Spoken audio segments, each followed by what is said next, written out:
Hey everyone, and welcome to Over-Caffeinated. If you haven't watched our show before, we always use the same slogan. It's like The View, but not terrible. So we, as usual, have our normal guest, Justin Owen, Beacon CEO. Welcome back, Justin.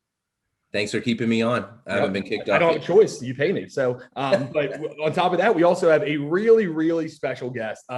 Somebody who I would describe as the most entertaining right of center person on social media. She's unbelievable. So it's the senior manager and digital media at the R Street Institute, also a fellow. But more importantly, in my opinion, she's one of the top experts in the entire country on both occupational licensing and social media regulation, which includes Section 230, which we'll discuss later. So we would love to welcome Shoshana Weissmann. Thank you so much for joining us, Shoshana. Oh, thank you so much for having me. Just keep saying really nice things about me and I'll come back anytime. That's all you do. Yeah. And of course, the best background too. You win the background where I had these magnets and I mean, Justin has just a blank wall. That's a great sloth background. I have a background on? Oh yeah. A bear? There's a bear behind me? Yeah, there's a bear back there. Yeah, you better watch out. Oh my gosh. Like this isn't a background. Holy crap. I might have to go soon because there's a bear apparently. Did not realize. Gotta run away.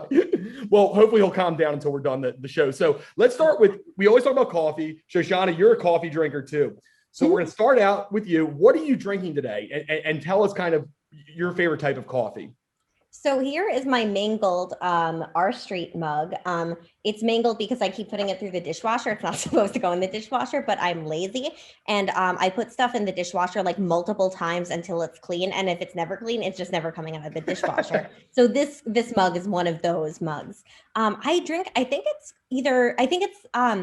Lavazza. I get a thing of cold brew. I thought through the opportunity cost of making my own coffee versus buying cold brew. It came out cold brew, buying it. Yeah. I do that.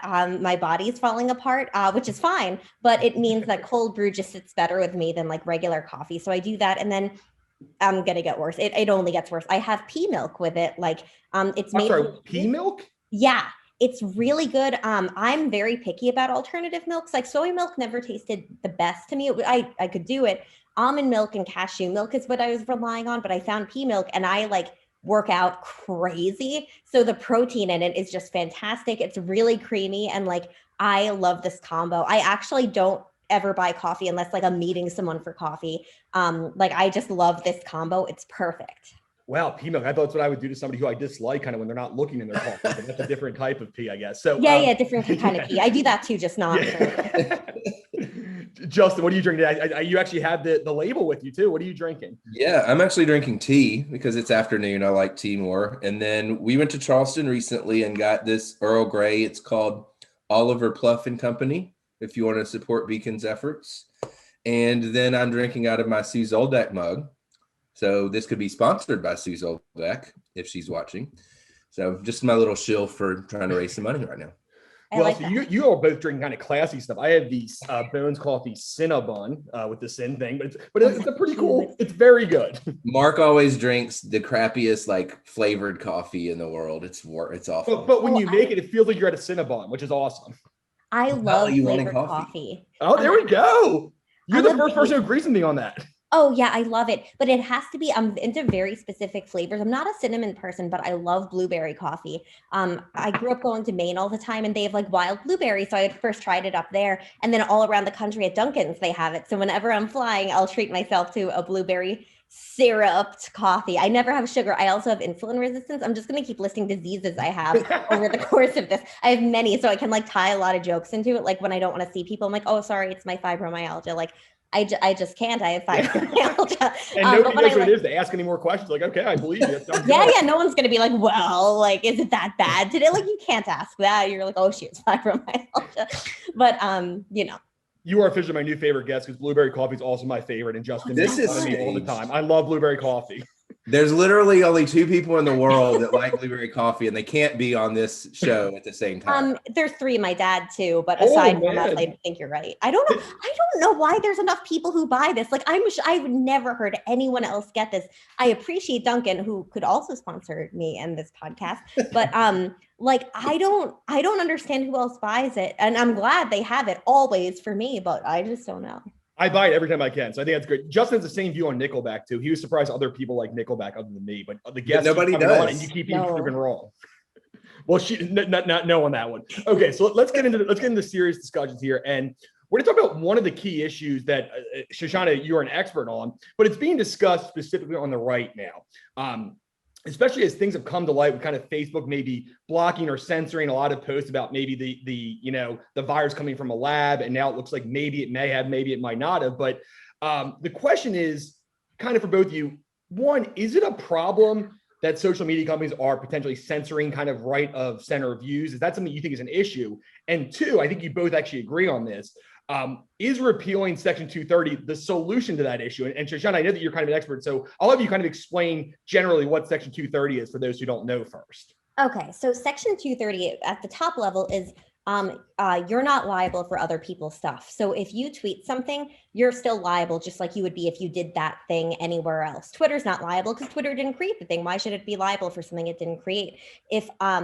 If Twitter, the company, or one of its employees post on Facebook something, Twitter is still liable. Facebook's not liable, and it just keeps liability with the person.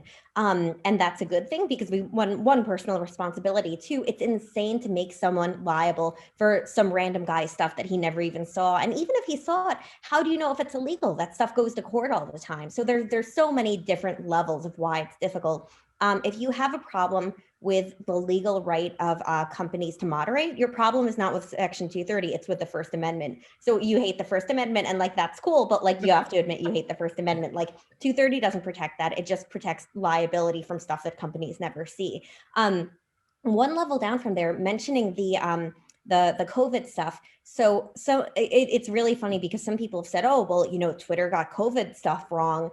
So we should have government take over, their ability to moderate. Government got it wrong. They were going by government's guidelines. Nothing would have changed. Like in many instances, it would have made stuff worse. But in this particular instance, it would have been the exact same outcome. Government saying, oh, well, that's wrong. So now we're going to say you can't say that stuff. So all that would have changed in this instance is government is directly saying it rather than Twitter and Facebook and whoever taking guidance from government.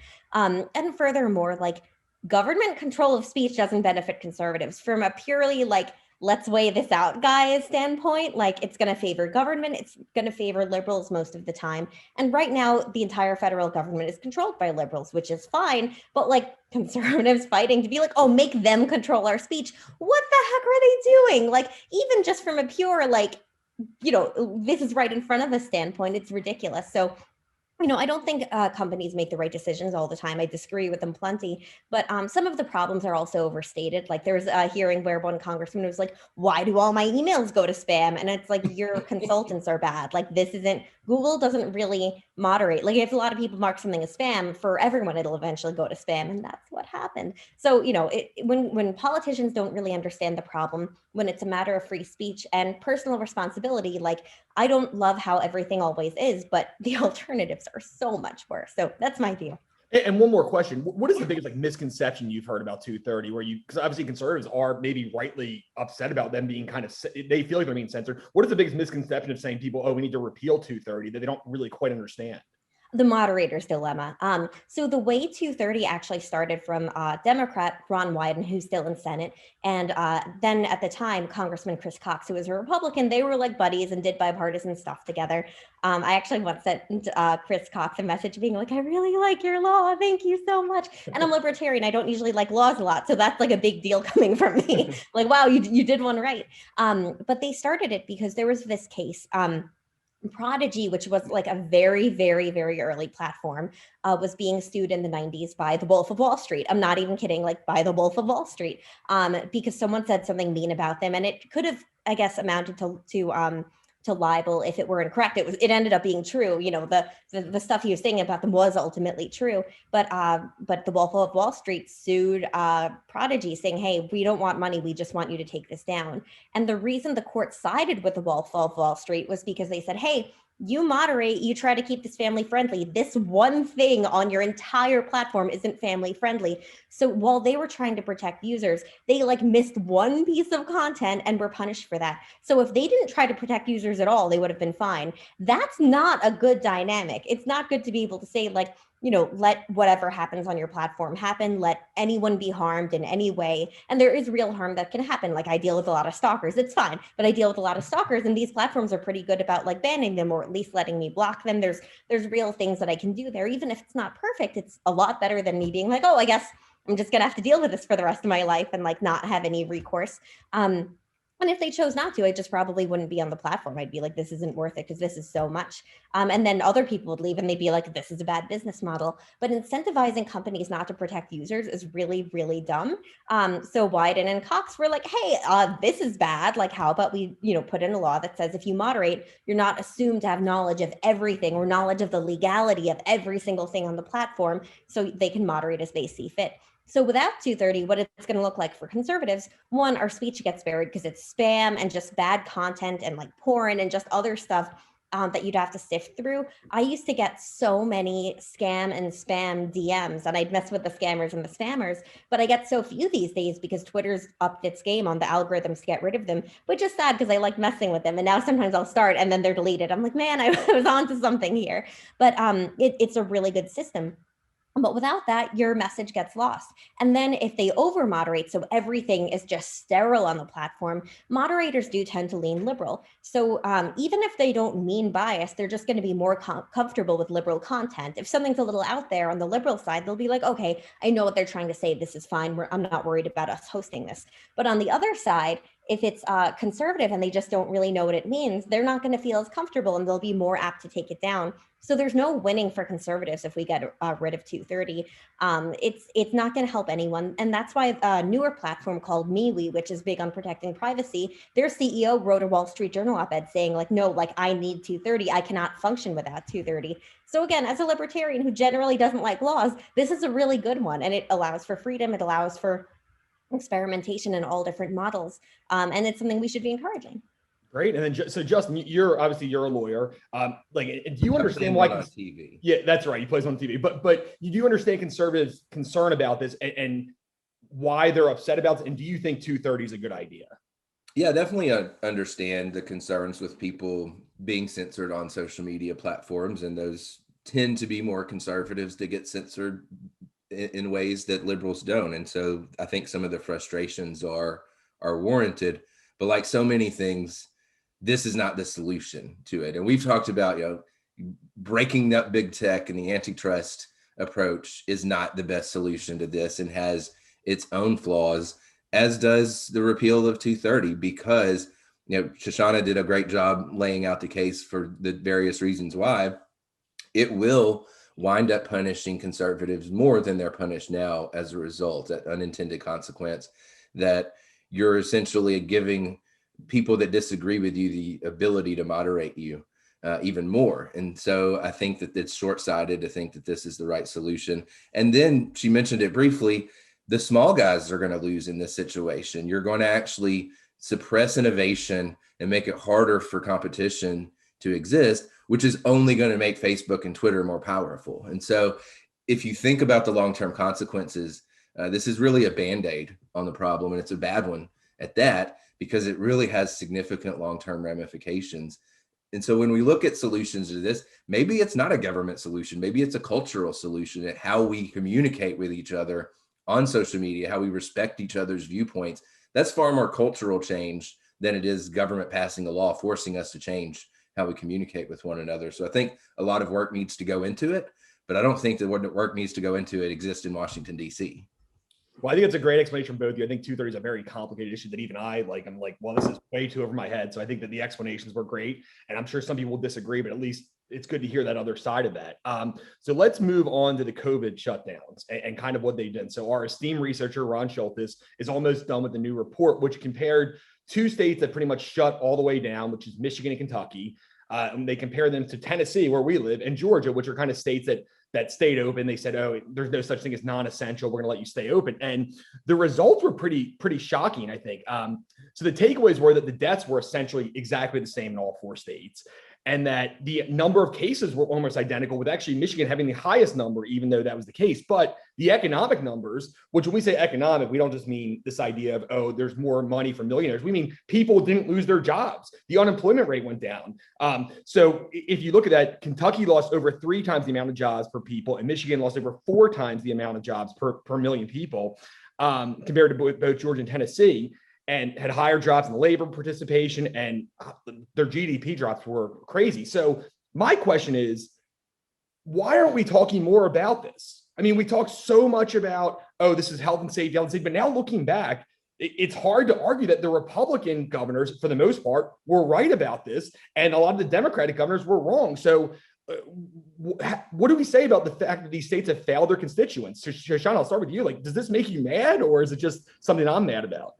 No, I'm mad about it, but I sympathized with a lot of elected officials struggling to figure out what to do during the COVID era. I think there were a lot of understandable mistakes, even if big mistakes. But the mistakes were big, and there's a lot that I've wondered about, because at the beginning I think I was a little bit overly cautious, and I think we all were just going by the data. But I understood a lot of the lockdowns. I understood a lot of where that was coming from. But over time, just things still didn't make sense. Like even with the Fauci stuff, I gave him a lot of credit at first. And over time, it just seemed like he just was on TV too much. And I guess that goes to everyone's head. But it's really, really frustrating to see that, like, the lack of humility. I mean, with Andrew Cuomo, that I couldn't stand him writing a book about it during the pandemic. It's like, how about you be a governor? You shouldn't have the time to write a book during a pandemic. Like, and then it turns out he killed a bunch of old people because of yeah, exactly. Just full lack of humility. And I don't think any politician did it fully right. I had issues with just about everyone I heard of one way or the other. But I understood they were in a difficult position. So I kind of gave them a bit of a pass, so long as they weren't being Andrew Cuomo about it, so long as they weren't doing like victory laps super early. But no, it's awful the way it worked. And there was so little logic to it. Like, and New York had a lot of the problems. I mean, making people buy food with alcohol in order to be allowed to sit at a bar.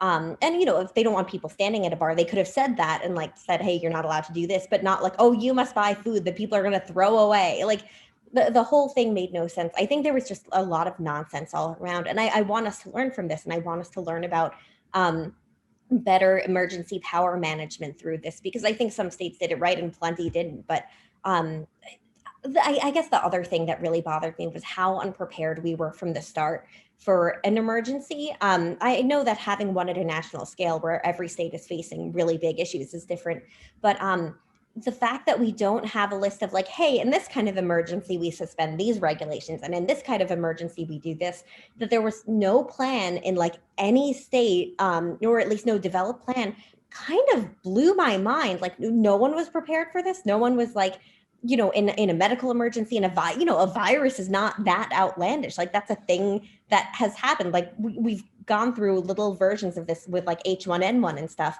You would think that there was some planning, and the fact that there wasn't kind of blew my mind. So I'm really upset about a lot of different pieces of it. And there's certain things I'm willing to forgive, but over the past like 6 months or so, a lot of that forgiveness is gone. Like in where I live in DC, it took me forever to get vaccinated, and I have a bunch of diseases. Like, you would think that they would have me a little bit like sooner. And no, like I had friends who already had COVID get vaccinated before me. And I'm like, what the hell? Like, I'm not blaming my friends. I'm like blaming the system. Well, in other states, like I love Governor Ducey, and in Arizona, he had like these insane drive-throughs where tons of people drove through, got their vaccine, stayed a few minutes, and then went out. And it was this incredible system. DC didn't do anything like that. And it's just, they had so long to prepare. They had so many months knowing that a vaccine would come, and they didn't create plans. DC did, but DC did. It just, this kind of stuff genuinely gets me so angry. The stuff they could control that they chose not to. I think your point is too, you give them a little bit of a pass for the beginning. I mean, that's true, because we didn't know what it was. But yeah, after you start seeing stats come in the last 6-7 months, it's a lot harder to give them a pass. So Justin, what do you think about that? I mean, obviously Tennessee did it really well compared to the rest of the country. Not to say we did it perfectly, but I mean, what do you make of those stats? Well, we listened to the data, and other states didn't. Trust the science unless the science doesn't agree with my political views. I think that's the challenge. And we say we told you so all the time. We obviously didn't know what was going to happen with the health outcomes, but very early on, from day one, we said you have to protect both lives and livelihoods. Fortunately, Governor Lee understood that And we were one of the first states to fully reopen and shed all of those restrictions. But this is proof that you can't just turn the economy on and off like a light switch. There are severe consequences to the lockdowns and things like that, particularly that when they're protracted, like we saw in Kentucky, in Michigan, where they went back and reinforced shutdowns, or they had these ridiculous essential versus non-essential. You can buy a hammer and nails, but not paint, because COVID will get you if you buy some paint. Like, it just was preposterous. And part of the challenge was when you start doing things like that, people quit listening to you. And to some degree, we needed to listen to leaders who were trying to get us to work together for the common good at a time when we had no idea what was happening from a scientific standpoint. But when they did those things, they completely blew their credibility. We've talked about that here in Nashville with Mayor Cooper. And so they made the problem worse from, a recovery standpoint, when we've shown, at least in Tennessee, we can recover from this very quickly. We've had actually net job growth from the beginning of COVID. It was significantly better economic results than just our neighbors to the north, one state over. And I think that's a good comparison. The key now is what we do with it. Like, what do we do? As Shoshana said, like, what kind of reforms do we enact on executive powers? We've done a pretty good job here this last year with the legislature really stepping in and limiting unelected health boards and these bureaucrats' ability to impose business closures and mask mandates and all of that. Not allowing you to close businesses anymore by declaring them non-essential. So we made some pretty good strides here in Tennessee. And, Michigan has even stripped the governor of her authority. The legislature did, because of the poor decision making. We just have to make sure it doesn't happen again, that we learn from our mistakes and we don't repeat those same failures, because a lot of people have been hurt, significantly hurt. They've lost their businesses, they've lost their jobs, their livelihoods as a result of really poor decision making. And actually a recent vote in Pennsylvania too took away the powers from Governor Wolf too, which was actually people voted on it, not just legislature. It was a constitutional amendment. Yeah. Right. So that was pretty dark. So we're going to get to more positive things now that are a little bit more fun. It seems like people are really kind of craving this 90s nostalgia. I've seen a lot of shows and movies come back, including a new Mighty Ducks series on Disney Plus, which, spoiler, it's awful. I love the first three. It's not good. Gordon Bombay looks like he's 95 years old now. But there's a lot of other things going on. Paramount Plus just did a reboot of Rugrats they're doing, and you saw the Friends reunion. So my question is, what TV show or movie from the 90s would you like to see come back for a reboot, and why? So Shoshana, we'll start with you. I know that you're into, I don't know if SpongeBob's a choice, but I know you're into a lot of stuff. So what is your answer for this one? So I didn't like a lot of 90s TVs and movies. I don't think a lot of it was well done. Late 80s, I feel the same way about, but yeah, if I could, and here's the thing, they're all still on the air, the ones I would want, but I want them as good as they were in the beginning. South Park and SpongeBob. Futurama was good, but its time was over by the time it ended. I could tell why it was ending, and I'm like, this isn't the old good Futurama. And I don't think there was enough that they could do there. For SpongeBob, the first 3 seasons were the best, and they need to bring that back. Everything they were doing there was so good. Same for South Park in particular. It was just stupid and smart, but still really stupid. The stupid they do now is it's too newsy. They did newsy stuff back then, but it had staying power. So I wish they would get off the Trump stuff and the being too newsy all the time stuff, and just make it really stupid.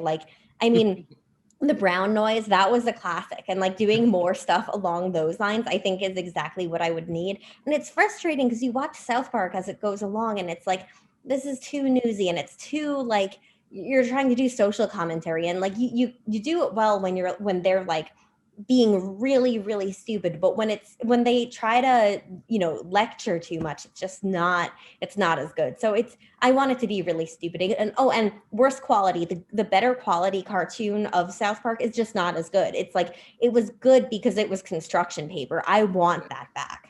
Well, we actually have a question about South Park later, so you might have gotten in front of us on that one, but that's a good, so you want South Park, but better. What about you, Justin? Do you have a show that you'd really like, or a movie you'd really like to see kind of done again? Now, I know it will be worse, but if there's one that you really wanted, what would you like to see back? So I played virtual reality, like full blown thing, for the first time last night at my friend's house. And it was, I mean, it's amazing. The graphics that, I mean, it looks so real. Just slayed a bunch of robots.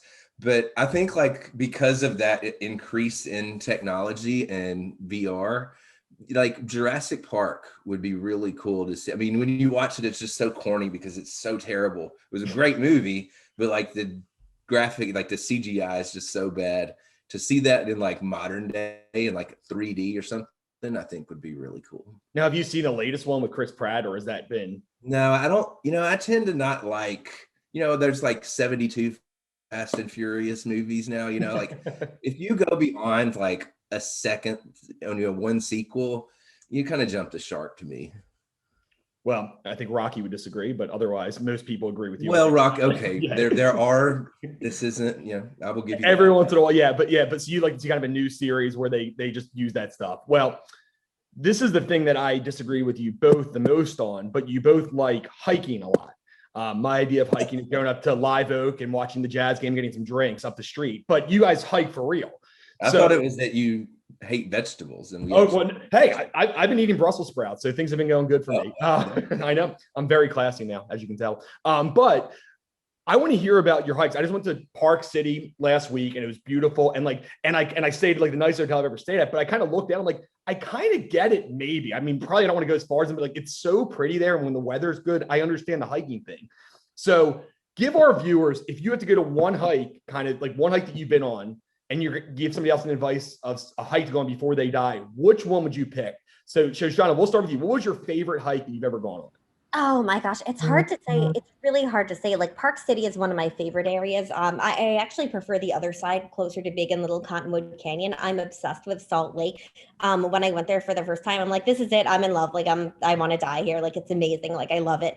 But my favorite hike probably isn't there, even though I love those mountains the most.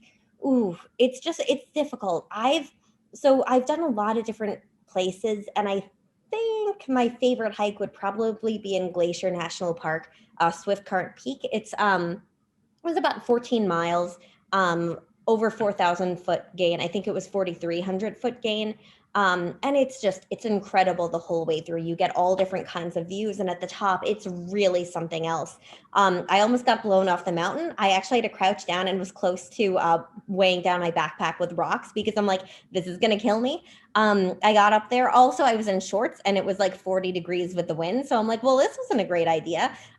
So yeah, if you do Glacier, assume you're wearing pants, bring a jacket, or like bring pants. That's fine. Just like make sure that you can be covered, because I was an idiot and didn't think that through really great. But it's just, I love that the mountains up there are like, you get the gray peaks and the green, but you also, it looks like packs of dye powder was just dropped on the mountains in purple and red. And it's so cool. The view from that peak was just incredible. It's really hard to pick favorites, but that one was really good. There's also grizzlies there. So like, on a different hike, I ended up like 30 feet from a grizzly. And I'm like, well, this is how I die. So if you want to know how to die in a mountain, I can always advise there too. But this was mostly like, I'm feeling a little die, but not too bad. Like, I don't think I'm going to die. And it was just so worth it. You're really selling that hike. You can almost get blown off the mountain. It's freezing and you could die by bears. I mean, I'm sold. That's something. Yeah. Like what else do you need? So Justin, what about you? What's your favorite hike that you've been on? I'm going to go closer to home. So I've hiked in some really cool places. Banff is one of my favorite places in all the world. It's just beautiful. Joshua Tree is a fun place to hike, but I'll go with my roots and say the Appalachian Trail. So aside from the obligatory like PCB spring break freshman year of college, my friends and I would actually every fall and spring break would go spend 5-6 days hiking the AT. So I've gotten to do a pretty good chunk of it from like Virginia to Georgia along the Tennessee, North Carolina border. So it's hard to say like which of those is my favorite, but I love just unplugging, going no cell service, no, being outdoors for a whole week is a really, really good rate of recharge. And I miss those days. Well, I think 14 miles seems like a lot for me, but I do understand the benefit of that health-wise, and it's beautiful to look at. So we talked a little bit about nostalgia before. So we're going to go to like this or that, which is I'm going to give you two choices and you have to give a 1-sentence explanation of why you're choosing that. And it's all kind of nostalgia edition. So we're going to start with the better 90s rock band. Justin, we'll start with you. And we're saying rock like this: Goo Goo Dolls or Matchbox 20? They're both great. Goo Goo Dolls. What's your favorite song? I don't know. It's been a long time since I listened to either of those bands. I can't even pull one out of the top of my hat. Okay, well, Goo Goo Dolls is the right answer. Okay, what about you, Shoshana? What do you go with out of those two? Yeah, Goo Goo Dolls, and I want to say, I'm forgetting the name of the song. Is it Ivy? Is that the name? Iris. Yeah, yes. From City of Angels. I know that was my first music video I remember. There's such a good music video too.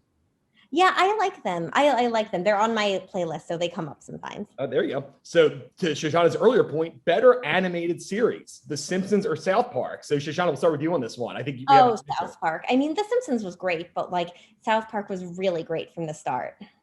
Justin. Yeah, South Park early on was good, but Simpsons has staying power. I grew up a big Simpsons fan, so I'm gonna go with Simpsons on this one. They both been on. I went as Bart Simpson for Halloween one year. Oh, nice. I was Chucky from Rugrats, since we talked about that earlier. That's my best costume. So we're gonna go now the more fun version, which is like the eating and drinking. The better snack, Gushers or Dungaroos? Oh, Gushers. I love Gushers. Still, I have to get fiber candy so I can have something like them. Again, insulin resistance feel bad for me. Oh, and they still sell Gushers? Do they still sell it at their store? Yeah, I went through a Gushers phase. It wasn't great. Oh, I used to sneak them into the movie theaters. Remember, that was a cool thing. Justin, you go Gushers as well? All Gushers. Love Gushers. In fact, I want some right now. Those Dungaroos were super good with like the candy, like the candy cake one. I don't know. I love those, but they're both super good. The better drink, Sunny D or Surge? I never had Surge. What's that? Oh, don't have it. You'll die. It's like it's like basically illegal how much caffeine they put. It's like Mountain Dew times 3. And they just brought it back. I think they changed the formula because it was like 80% of people who had it died. But it was a really good energy drink. Justin, do you remember Surge? Sort of. I've had it, but it's been I don't really remember it. I certainly remember Sunny D better. And I'll go with Sunny D if I get to put vodka in it too. There you go. So I guess I'm just trash. That's my fault for bringing up Surge, and I just drink the worst things. So we'll do this one, Shoshana, for you. The better school lunch, Bagel Bites or Lunchables? Which one did you like more as like a school lunch type thing? Neither, because I'm vegetarian.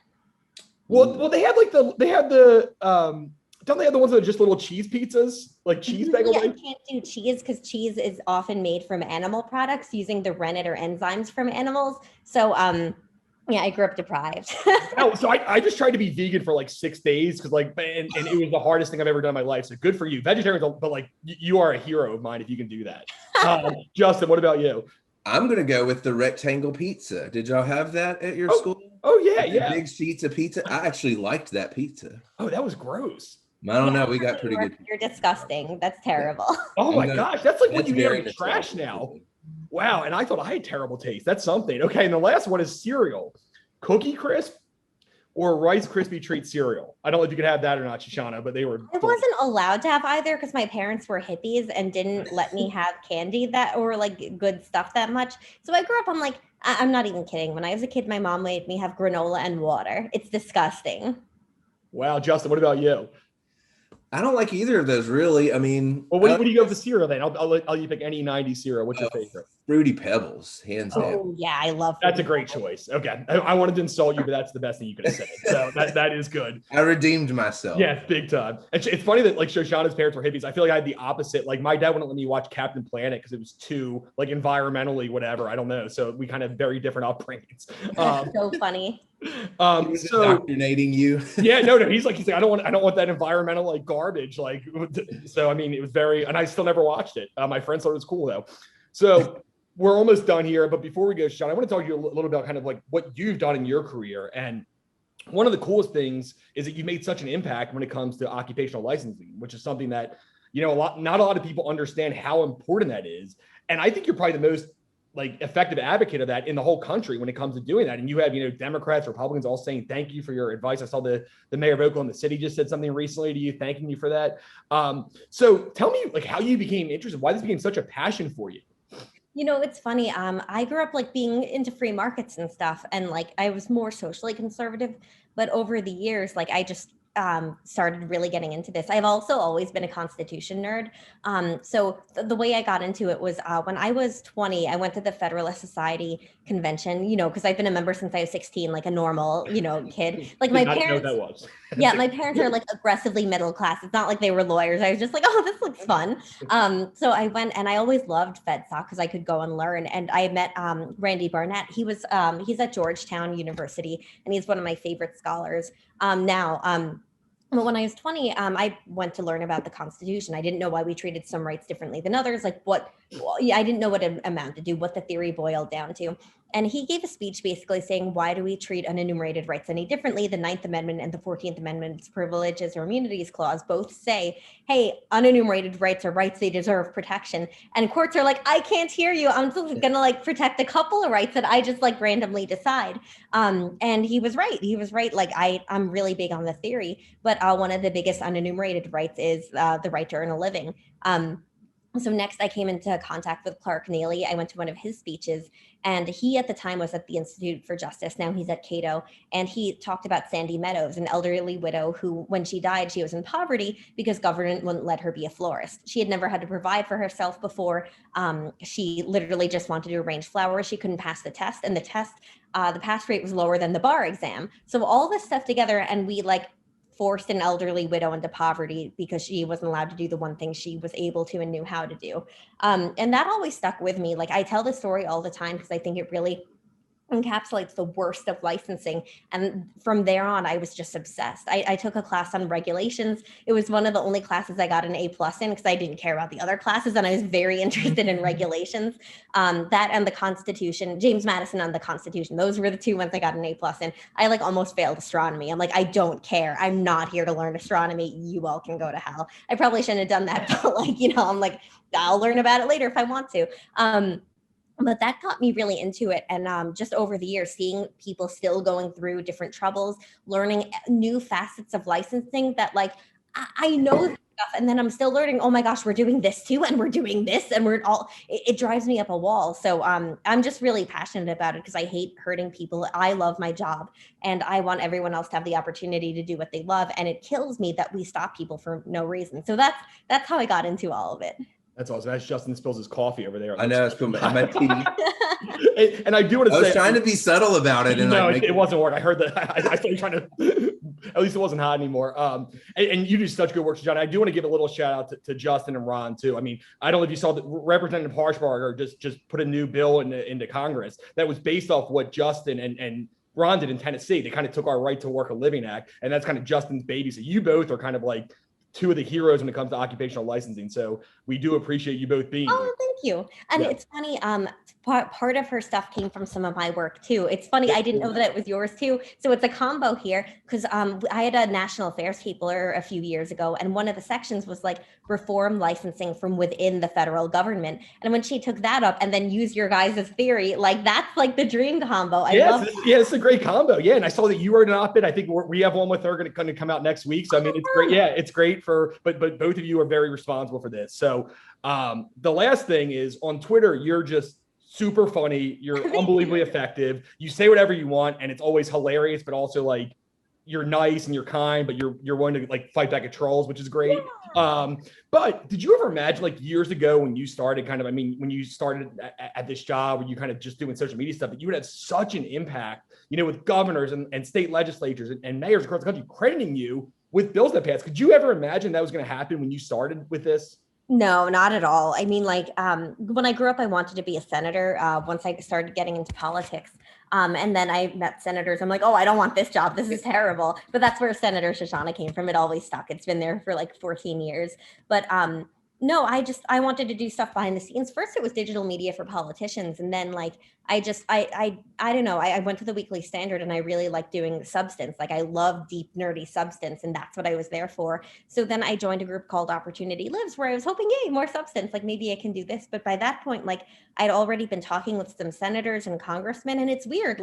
I don't know, I sit in my apartment all day, especially because of COVID, but also because I like working from home, working out during the day and drinking my vitamin water and like being a weirdo and stuff. So like, I don't know, I just kind of do my thing and people really like it. And over the years, I realized the more open I was about myself, the more people liked it. Like I jokingly refer to my Crohn's disease as my butt problems and everyone loves it. They're like, oh, Shoshana and her butt problems. Or like pooping in the woods. Like, hey, everyone has to poop in the woods. I especially have to poop in the woods. And it's so funny. Like the people who latch onto it, I don't like, a part of it, a real part of it. And like, I'm not like the most unique person in a lot of regards. Like, even though I put a lot of unique stuff together, it's all like proven success and I rely a lot on data, but like, politicians like when you're nice to them, like you guys helping out Congresswoman Harshbarger, like who knows if she would have done that if you guys weren't like being helpful and nice to her. Like it sounds silly, but like that's a really big thing. And who knows if like in Oklahoma City, the mayor would have like done the thing if I wasn't like, hey, nice, that just being nice and helpful is a really big thing that I think people underestimate. And they think yelling will get you more attention generally. I could get a lot more attention by being a yeller. And I like yelling sometimes, but overall, I just want to be like, hey, you like this, I like this. Why don't we do this? And like, that's just the way I go about things.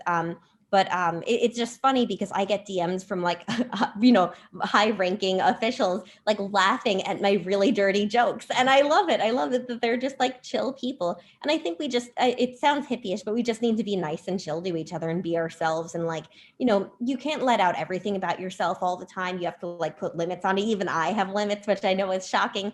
But figuring out where that is and figuring out what parts of you are advantageous in your career too, what parts aren't. And if I was in a different role, I wouldn't be able to do this stuff. But like, I never thought, and it's still sometimes like I'll be reached out to by high-ranking officials and they'll be like, really? Like, you want to talk to me about this? Or like, are you sure? Like here's some scholars. And because I know that they'll reach out to me, I just try to make myself accessible, not just for me, but so I can connect them with other people. Like you guys do incredible work and a lot of state think tanks are just fantastic. So a lot of times when politicians come to me, I'll be like, look, I can help you out, but make sure you're coordinating with them too, because they know the landscape. Like Goldwater is a fantastic one where like, I don't like, people in Arizona often have me help them and stuff, but I'll also want to check with Goldwater because they'll know a ton of stuff there.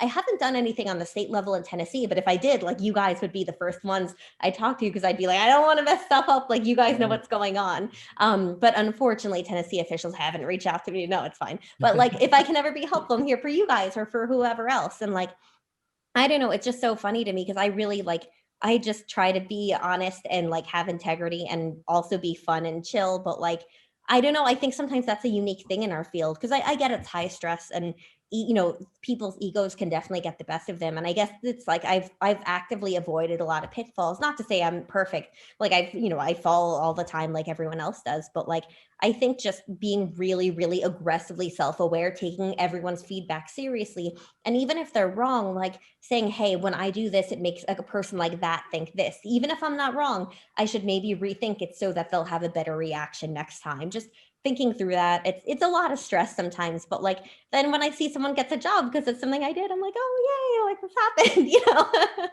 Well, that's great life advice too. And I mean, I think the authenticity plus the intelligence is kind of why you have been so successful. We appreciate everything you do here. So, I mean, everything that you've done has, we've read your stuff. We see how effective you are, specifically talking to, audiences that might not agree with you. I think that's a great thing that we always try to do at Beacon too. So we really appreciate everything you do. Oh yeah. And always here for you guys. You guys do incredible. Twitter and I like you on Twitter. Sorry? I said I hate Twitter, but I like you on Twitter. Oh, thank you. I get that a lot. He never goes on Twitter. So if you say that's a huge compliment, that's better than I can say to you. So, it's funny. I'm terrible at finance and stuff. I'm a comedy Jew, not a finance Jew. So all the knowledge just went to that part of my life. So it's great. Oh, also I'm a disease Jew. A lot of us have like a lot of diseases. I'm definitely one of those. But I channel all of it into like the comedy area, and people like my jokes. I like being funny. I like that's the one thing where my ego gets to me. I'm like, okay, people think I'm funny. Like.